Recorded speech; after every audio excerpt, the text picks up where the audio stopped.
سیدنا سلیم بن منصور بن عمار رحمہم اللہ فرماتے ہیں کہ میں نے اپنے والد ماجد جو کہ مبلغ تھے، بیان کرتے تھے، ان کو خواب میں انتقال کے بعد دیکھا تو ان سے پوچھا ما فعل اللہ بک، اللہ نے آپ کے ساتھ کیا معاملہ فرمایا؟ حضرت منصور بن عمار فرمانے لگے کہ مجھ سے کہا گیا کہ ایک بار جب تم بیان کر رہے تھے تو تمہارے اجتماع میں ایک گناہگار بندہ ایسا بھی تھا جو ہمارے خوف کے سبب کبھی بھی نہیں رویا تھا، تمہارے بیان سے متاثر ہو کر وہ میرے خوف سے رونے لگا تو اس کا رونا ایسا مقبول ہوا کہ اس کی بخشش کر دی گئی، اس کے سبب سارا اجتماع بخشا گیا اور تجھے بھی بخش دیا گیا۔ اس میں مبلغین کے لیے بھی بڑی بشارت ہے، جو لوگ درس و بیان سے سستی کرتے ہیں ان کے لیے بڑی ترغیب ہے۔ کیا پتا کہ کب آپ کے درس میں، کب آپ کے بیان میں کسی کا دل پسیج جائے، پگھل جائے، اس پر رقت طاری ہو جائے، وہ رو پڑے اور اس کی برکت سے آپ کی بھی بگڑی بن جائے۔ تو چونکہ یہ عمل بہت اچھا ہے، بیان کرنا، درس دینا، جبکہ اخلاص کے ساتھ ہو، تو شیطان یہ کام کرنے نہیں دیتا، سستی دلاتا ہے اور ایسی حماقت والی حرکت کرواتا ہے کہ بھائی آپ درس کیوں نہیں دیتے؟ دو تین آدمی بیٹھے ہوتے ہیں، میں اس میں کیا درس دوں؟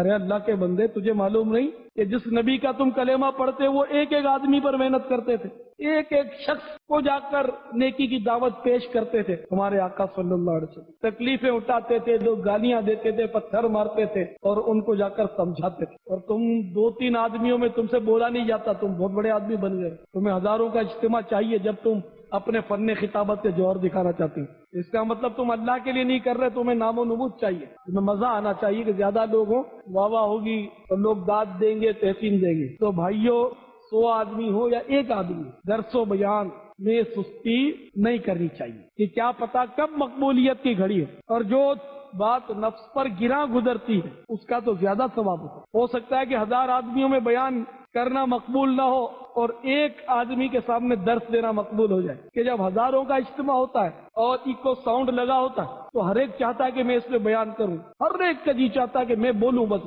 اور جس کے ہاتھ میں اسپیکر آ گیا وہ آسانی سے ہٹتا نہیں۔ جیسے بڑی رات کی محفلیں ہوتی ہیں نعتوں کی، ہر ایک بولتا ہے بس 2 شعر میں سعادت۔ ارے بھائی، سعادت تو 4 دیواری میں بھی تو حاصل ہو سکتے، تو گھر میں نعتیں پڑھ، ایکو ساؤنڈ پر پڑھو گے جب بھی سرکار سنیں گے کہ ہر نعت خوان، یعنی جب بڑی محفل ہوگی تو منتیں کرتے ہیں، ہمارے پیچھے گھومتے ہیں، پرچیاں لکھتے ہیں کہ ہمیں نعت پڑھنے دیا جائے۔ تو یہ اخلاص تو نہیں ہوا، یہ تو نمائش ہوئی کہ آپ کا جی سب کے سامنے پڑھنے کو کیوں چاہتا ہے؟ ان لوگوں کے لیے پڑھ رہے ہو تمہاری واہ واہ ہو جائے، تمہاری آواز کی لوگ تعریف کریں۔ اللہ اور رسول کے لیے ہی پڑھنا ہے تو تم اکیلے میں بھی پڑھ سکتے، گھر میں بھی پڑھ سکتے ہو، ویسے ہی چلتے پھرتے گنگنا سکتے ہو، تمہارا لیے کہ اخلاص کی بات ہے۔ تو ایک آدمی ہو یا لاکھ آدمی ہو، درس بیان جو سلسلہ ہے وہ الحمدللہ ہونا چاہیے، اس میں پیچھے ہٹ نہیں ہونی چاہیے۔ الحمدللہ ثم الحمدللہ، میں نے ہزاروں کے اجتماع میں بیان کیا اور تقریباً آپ سب موجود ہوں گے، اور پھر یہاں فیضان مدینہ میں فجر کی نماز میں آ کر تھوڑے سے سائیں بھائیوں میں فجر کے بعد پھر میں نے فیضان سنت کا درس بھی دیا۔ الحمدللہ میرے سر پر یہ بھوت نہیں تھا کہ آج تو میں نے بہت ہزاروں کے اجتماع میں بیان کیا اور گھنٹوں بولا ہوں، تو اب یہ 10-20 آدمیوں کے سامنے کیا درس دینا تھا؟ نہیں، چاہے 10 آدمی ہو، چاہے 110 ہو، چاہے 10,000 ہو، 10 لاکھ ہو، آپ کو پتا ہے کہ سالانہ اجتماع میں کتنی مخلوق ہو، الحمدللہ اس میں بھی بیان کرتا، اور جب موقع ملتا ہے تو فیضان مدینہ میں فیضان سنت کا درس بھی دیتا ہوں، الحمدللہ ثم الحمدللہ۔ تو اللہ تعالی ہم سب کو توفیق دے کہ ہم تھوڑے زیادہ کی تعداد نہ دیکھیں کہ قلت اور کثرت، یہ مطلب قبولیت کا اس پر دار و مدار نہیں ہوتا، اخلاص ہونا چاہیے۔ اللہ ہمیں اخلاص نصیب فرما دے۔ تو حضرت سیدنا منصور بن عمار رضی اللہ تعالیٰ عنہ اپنی بخشش کا سبب یہ بتا رہے ہیں کہ میرے بیان میں ایک بندہ رویا، اس کا رونا ایسا مقبول ہوا کہ اس کے سبب سارے اجتماع کی اور اس کے ساتھ ساتھ میری بھی مغفرت کر دی گئی۔ مدینے کے تاجدار، بےعز پروردگار، دو عالم کے مالک و مختار صلی اللہ تعالی علیہ وسلم نے ایک بار خطبہ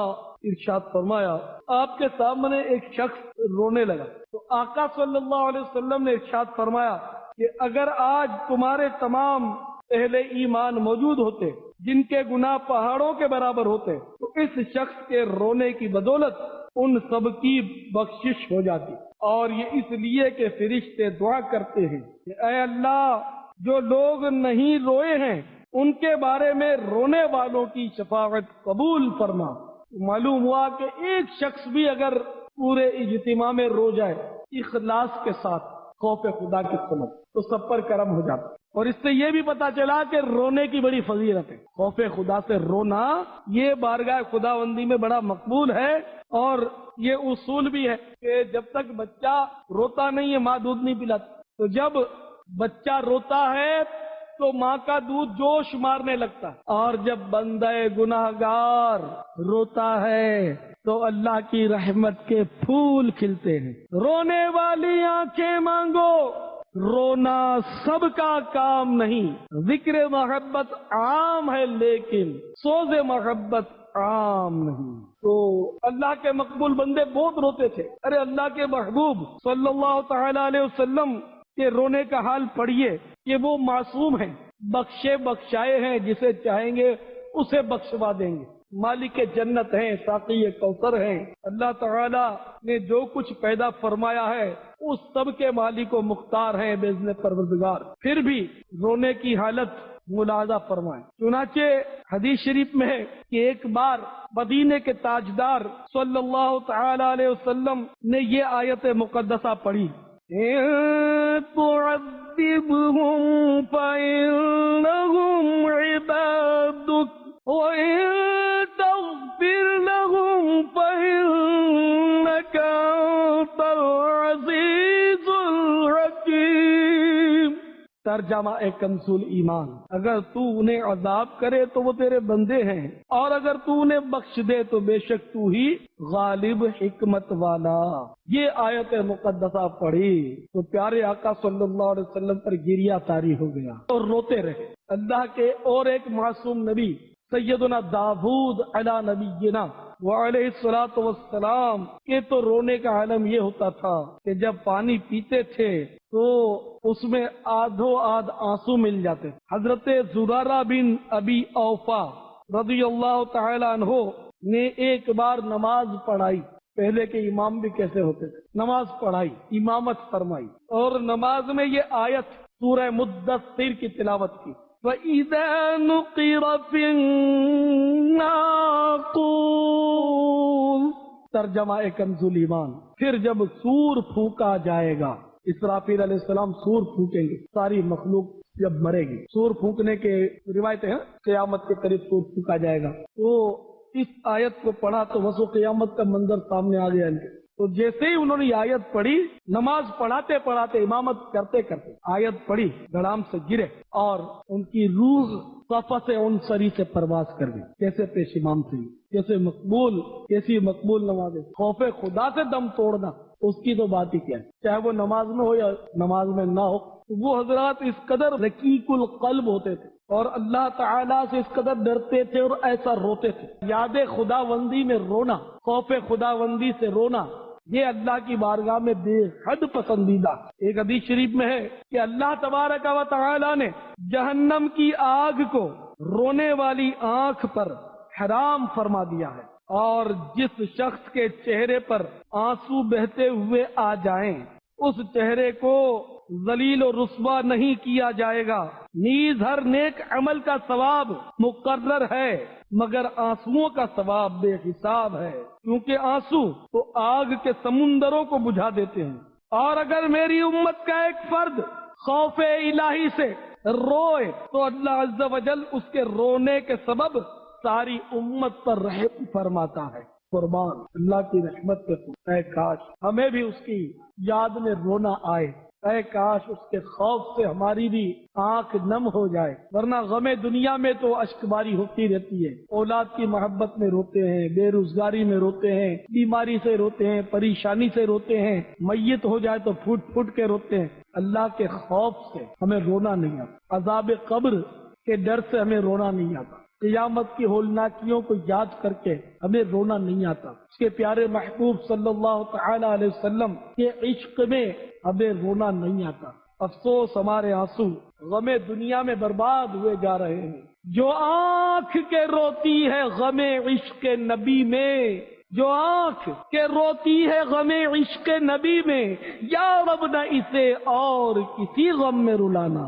حضرت عبداللہ ابن عباس رضی اللہ عنہما فرماتے ہیں، آنسو اللہ تعالیٰ کے فضل ہی سے بہتے ہیں، جیسے ہی بندے کی آنکھ سے آنسو نکلتے ہیں تو فرشتہ اس کے دل کو تھام لیتا ہے۔ حدیث پاک میں ارشاد فرمایا گیا، دو قطروں سے بڑھ کر اللہ تعالیٰ کو کوئی قطرہ محبوب نہیں۔ ایک وہ آنسو کا قطرہ جو اندھیری رات میں بہتا ہے، یعنی خوف خدا سے اندھیری رات میں۔ دوسرا خون کا وہ قطرہ جو جہاد میں بہتا ہے۔